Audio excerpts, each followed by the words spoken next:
championship belongs to the Los Angeles Lakers. I don't think it was a doubt that I was, going to come back. Ever since holding that trophy, I just want to do it again.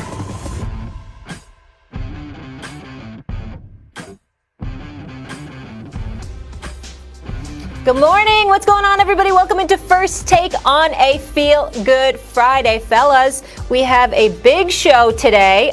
We have a Stevens A-list. I hear of the top 5 sports movies, and I heard it's horrible, so I can't wait for that. Michael Irvin is joining us.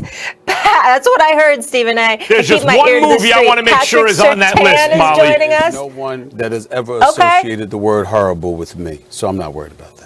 No word. It was actually horrendous. It wasn't horrible, so I screwed that up. Whatever. And Stephen A goes one-on-one with Trevor Lawrence. So big show, fellas. Let's get right into it. And we're going to start in the NBA because Anthony Davis, he was back, y'all, playing for the first time since February 14th after needing nearly 9 weeks to recover from a calf strain and Achilles tendinosis in his right leg. He started for the Lakers, was finished by halftime. He finished with 4 points, 2 for 10 shooting, 4 rebounds, 1 assist, 1 block, 1 steal. He also missed both of his free throw attempts, and LA was outscored by 13 points in the 16 minutes he played. Let's take a look now at the Western Conference standings. Marinate on that for a hot second. Jazz, Suns, Clippers, Nuggets, Lake Show rounding out the top 5. Stephen A. Smith, are you taking the Lakers or the field to win the West?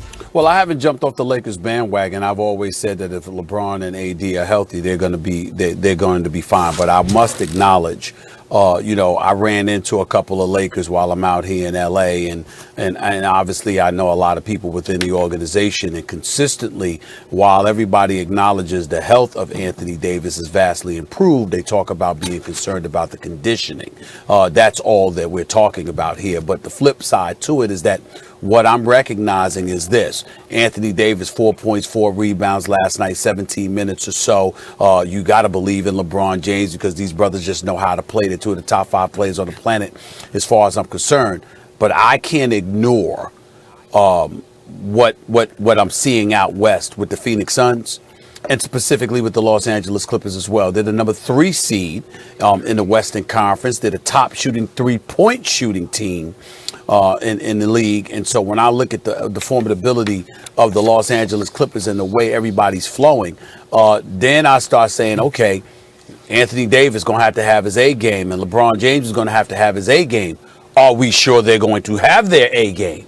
That's the question mark right now. So the sooner they get back now, the better. They've been out long enough. Obviously, I'm one of those guys that believes that LeBron can stay out as long as he needs to with all the work that he puts in and very rarely taking time off. But I'm looking at the competition out west, and I'm not feeling as strong-willed and as strong-minded about the Lakers' chances as I was. I'm still not jumping off that wagon, but I'm starting to get just a touch nervous as to whether or not they're going to get compromised by Phoenix or the Clippers.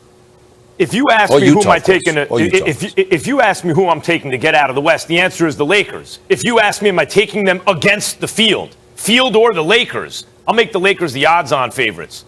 I'll take them against any one team. I'm not taking them against the field right now. And Stephen A., the reason is we don't know what AD is going to be. We saw him last night, and honestly, athletically, he looked pretty good to me.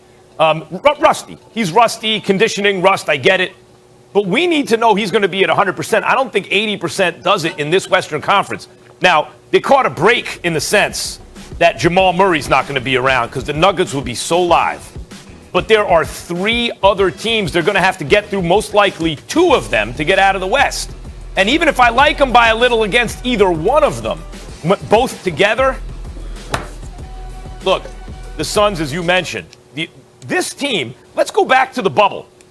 If you take out the playoffs, because even though they went 8-0 in the bubble, they didn't get to play in the playoffs, they have the best regular season record in basketball over that time.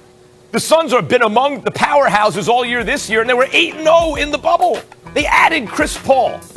And more than anything, that should show up in the playoffs. They have 2 near MVP caliber players in their backcourt, a well-constructed team, and really the only reason that I wouldn't be even more bullish on the Suns is DeAndre Ayton is still a little green.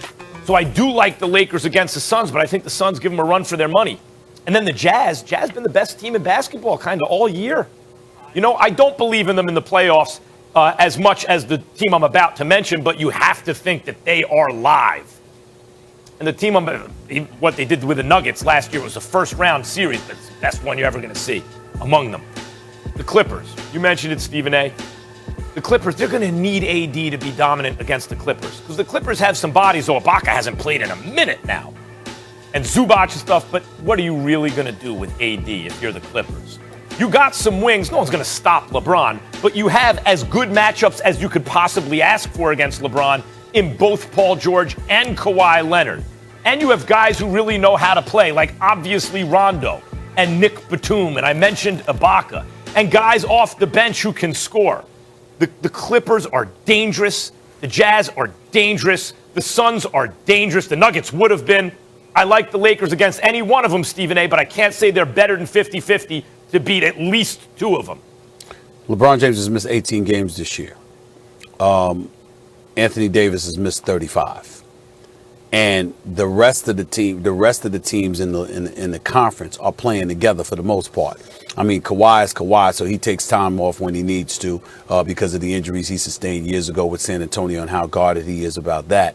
But you look at what's transpiring. The one thing that I will give the Lakers credit for, however, is Frank Vogel and his coaching staff. You know, Jason Kidd, Lionel Hollins, my brother Phil Handy, and others. They're the number 2 ranked defense in the NBA. With LeBron having missed 18 games, with Anthony Davis having missed 35 games. So I give a lot of credit where credit is due in that regard, because obviously with those two out, but your defense not lagging off one bit, I think that says a lot about the coaching staff. I think that says a lot about what they're going to be defensively come playoff time. But I'm just looking at the Clippers. I'm looking at the Phoenix Suns. I'm looking at the Utah Jazz, and I'm saying Anthony Davis, he comes back. He's just rusty. We understand that. As long as he's 100%, we believe in him.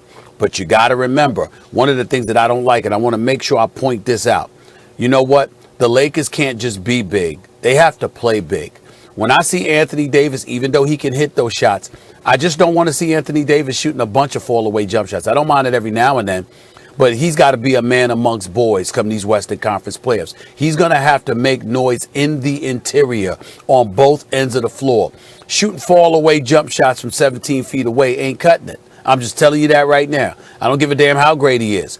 In this year's playoffs, that's not going to get it done. Kentavious Caldwell-Pope shooting better than 42% from threes. Hit about 6 threes last night, if I remember correctly, 6 of 12 from three-point range, had 29 points, played the big-time game. What he did in the finals, he's going to need to do again.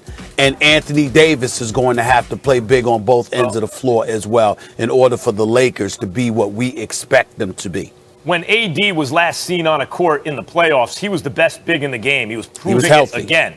He was proving it again. We'll see if that's still the case, because other bigs have come up in the world, notably Embiid on a game-for-game basis. May not have to see him, but he may. If Brooklyn's not healthy in the finals, or Giannis. Well, I'm not worried about that, because by the time the finals come, you will have played 3 rounds. Right. I'm worried about those first 2 rounds.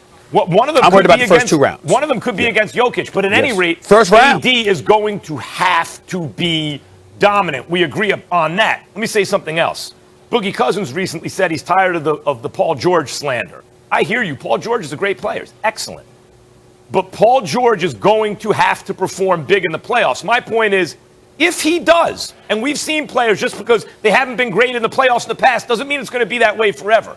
If Paul George can elevate in the playoffs and just stay his normal self, the Clippers are going to be very difficult for the Lakers to get by. Without question, but when we go off on Paul George came up small in big moments, but there are other moments. It's not like every postseason game he didn't show up. There have been postseason games Paul George has shown up. It just hasn't been consistent, but we know he's a great player. So I don't know what the hell Boogie Cousins is talking about. He might be maligned. Paul George might be maligned for what happened in a Game 7, but most people that watch basketball know Paul George is great.